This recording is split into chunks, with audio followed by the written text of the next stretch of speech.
Maisto gamyba yra vienas iš mūsų civilizacijos pagrindų, o ekologinis požiūris tampa atsaku į šiuolaikinius iššūkius. Ekologiško maisto gamintojas yra profesija jungianti tradiciją su šiuolaikiniais aplinkai nekenksmingais metodais, siekiant tiekti sveiką maistą, nepakenkiant gamtai. Ekologiško maisto gamintojo vaidmuo yra užtikrinti gamybą taip, kad būtų apsaugoti gamtos ištekliai ir skatinamas tvarus vystymasis. Ekologiniai metodai, tokie kaip sėjomaina ar natūrali kenkėjų kontrolė, padeda sumažinti anglies dioksido išmetimą ir apriboti taršą, teigiamai veikiant aplinką ir vartotojų sveikatą.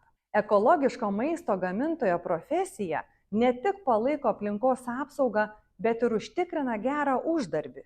Patyrę gamintojai gali uždirbti nuo 40 iki 70 tūkstančių JAV per metus. Be to, sveiko ekologiško maisto paklausa didėja vidutiniškai 15% per metus, atveriant naujas profesinės ir verslo galimybės. Norint sėkmingai dirbti ekologiško maisto gamintojų, reikia kelių pagrindinių įgūdžių. Ekologinio ūkininkavimo žinios leidžia gaminti be chemikalų. Efektyvus gamtos išteklių valdymas tai yra optimalus vandens naudojimas ir rūpinimasis dirvožemio derlingumu.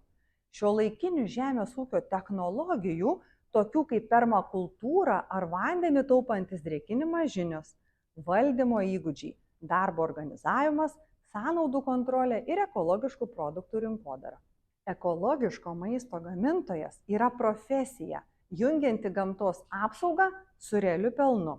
Dirbdami šį darbą jūs palaikote aplinką, tiekiate sveiką maistą ir reaguojate į vis sąmoningesnių vartotojų poreikius. Tapkite ekologiško maisto gamintoju ir kurkite sveiką, aplinkai nekenksmingą maistą.